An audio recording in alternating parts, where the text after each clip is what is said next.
Kung solidong taga-subaybay ka ng PBA noong dekada 90, imposibleng hindi mo kilala ang manlalarong binansagang The Jet.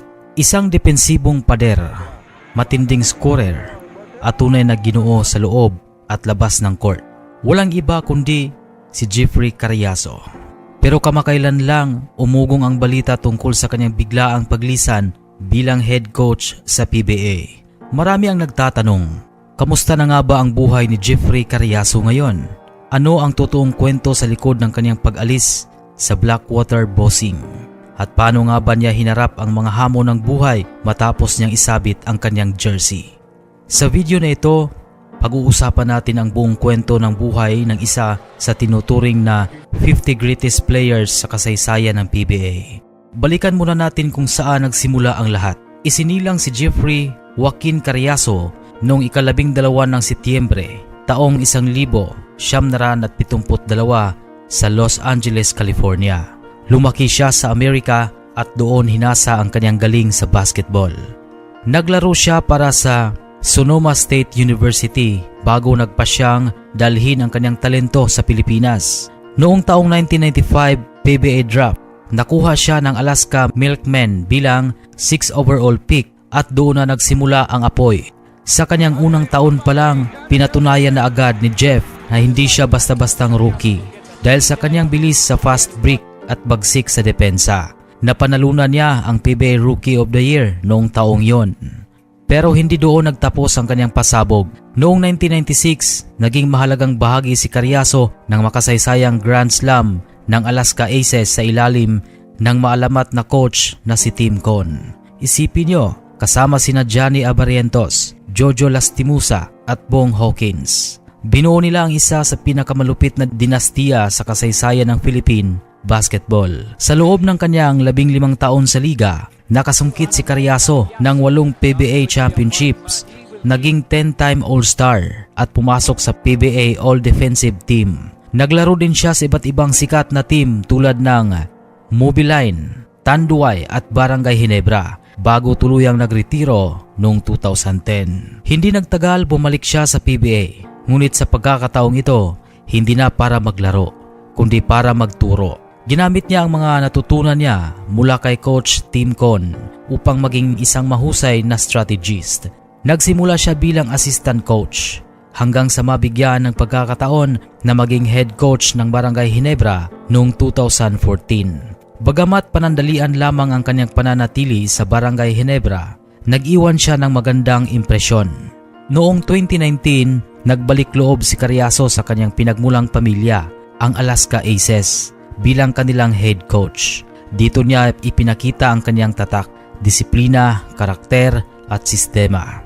Hawak niya ang kupunan hanggang sa huling yugto ng prangkisa sa PBA noong 2022. Nang bilhin ng Converge ang prangkisa upang maging Converge Fibersers, si Jeff pa rin ang unang pinagkakatiwalaang humawak nito sa loob ng isang komperensya bago nagkaroon ng pagbabago sa direksyon ang management. Noong April 2023, binuksan ni Jeffrey Cariaso ang isang bagong kabanata nang pumirma siya ng 3 taong kontrata bilang head coach ng Blackwater Bossing. Alam ng lahat na hindi madali ang gawaing ito. Ang Blackwater kilala bilang isang kupunan na madalas nasa ilalim ng standings. Pero tinanggap ni Jeff ang hamon ng buong puso. Sa kanyang pamumuno, sinubukan niyang itayo muli ang kultura ng kupunan. Noong 2024 Governors Cup, muntik na nilang maabot ang playoffs sa tulong ng mga manalarong tulad nina Cedric Bearfield at Christian David. Ngunit pagdating ng PBA Season 50 Commissioners Cup noong unang bahagi ng 2026, dumaan sa matinding unos ang kupunan. Nakapagtala sila ng 1-4 na kartada, kabilang ang isang malubhang pagkatalo sa rain or shine.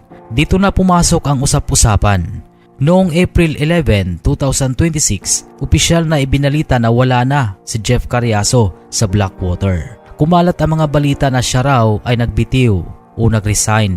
Ngunit bilang isang lalaking may paninindigan, agad itong nilinaw ni Coach Jeff sa kanyang pahayag. Bagamat naging emotional at mapanghamon ang kanyang huling coaching stint, hindi nito mababawasan ang kadakilaan ni Jeff Cariaso sa larangan ng sport. Katunayan, noong April 2025, Sa pagdiriwang ng ika-50 anibersaryo ng PBA, opisyal siyang pinarangalan bilang isa sa PBA's 50 Greatest Players. Isang napakalaking karangalan na silyo ng kanyang walang kapantay na ambag sa kasaysayan ng basketball sa bansa.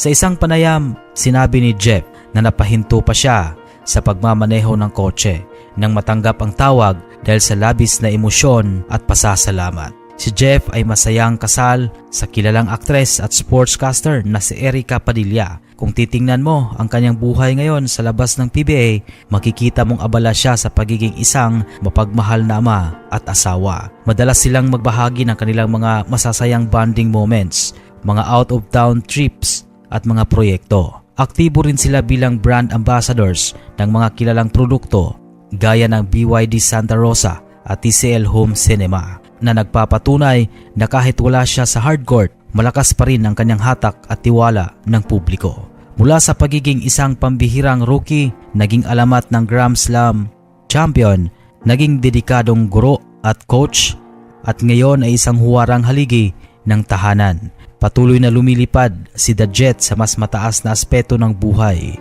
Hindi man natin siya nakikita ngayon sa bench ng PBA, sigurado tayong hindi pa tapos ang kanyang kwento sa mundo ng sports. Kaya mga kaibigan, sa mga hindi pa po nakapag-subscribe sa ating channel, isubscribe nyo na ang Boxball TV. Maraming pong salamat sa panonood.